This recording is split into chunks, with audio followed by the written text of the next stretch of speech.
मेरे संसदीय क्षेत्र में वोट चोरी नहीं हुई, वोट चोरी तो हुई, लेकिन वोट चोरी होने के साथ साथ कांग्रेस पार्टी के सीडब्ल्यूसी मेंबर को भी चोरी किया, उम्मीदवार भी चोरी हुआ, मेरा फेस चोरी हुआ और मेरी पार्टी का जो सिंबल था वो भी चोरी हुआ और 1,20,000 वोट लेके फिर भी बांसवाड़ा की जनता ने लोकतांत्रिक तरीके से धमाकेदार आपका सुझाव और कोरोना काल में जिस तरह से प्रभाव पड़ा था इसी तरह इस SIR की वजह से शिक्षा पे प्रभाव पड़ा। चुनाव आयोग संबंधित और जनगणना संबंधित हमें अलग से कार्मिक का पद क्रिएट कर देना चाहिए ताकि हमारे शिक्षण व्यवस्था बर्बाद नहीं हो। दाहोद के अंदर बीजेपी के नेता ने बूथ कैप्चरिंग करके लोगों की लाइन खड़ी थी, वो ईवीएम मशीन लेके खड़ा रहा और पूरे वोट दबाए। धन्यवाद सभापति महोदय। आज SIR पर सदन में हंगामेदार चर्चा हो रही है, काफी हेल्दी भी चर्चा हुई। मैं विशेषकर कम ही समय लूंगा, मैं कोशिश करूंगा कि कम समय मेरी बात रखूं।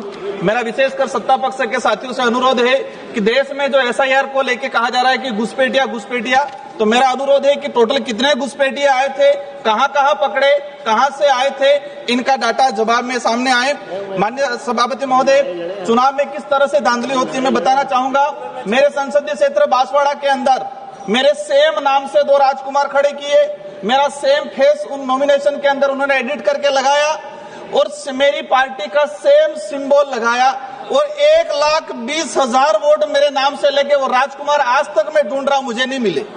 माननीय सभापति महोदय, मेरे संसदीय क्षेत्र में वोट चोरी नहीं हुई, वोट चोरी तो हुई, लेकिन वोट चोरी होने के साथ साथ कांग्रेस पार्टी के सीडब्ल्यूसी मेंबर को भी चोरी किया, उम्मीदवार भी चोरी हुआ, मेरा फेस चोरी हुआ और मेरी पार्टी का जो सिंबल था वो भी चोरी हुआ और 1,20,000 वोट लेके फिर भी बांसवाड़ा की जनता ने लोकतांत्रिक तरीके से धमाकेदार आपका सुझाव और 2,48,000 वोटों से जिताया। आपका सुझाव क्या है? माननीय सभापति महोदय, मैं कहना चाहूंगा कि जिस तरह से लोकतंत्र की हत्या की जा रही है, दाहोद के अंदर बीजेपी के नेता ने बूथ कैप्चरिंग करके लोगों की लाइन खड़ी थी, वो ईवीएम मशीन लेके खड़ा रहा और पूरे वोट दबाए। मेरे संसदीय क्षेत्र में 84 उपचुनाव, सोलंबर उपचुनाव में धांधली की।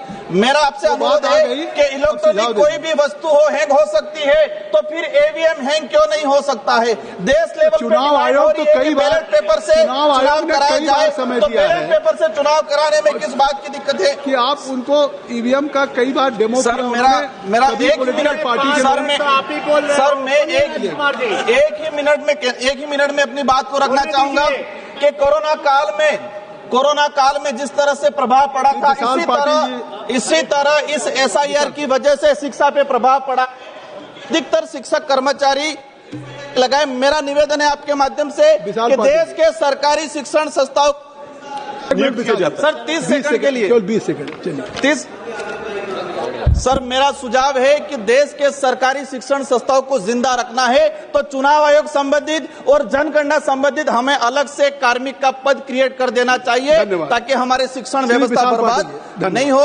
और हम चाहेंगे कि जवाब में आए कि कितने अवसर के धन्यवाद सभापति महोदय।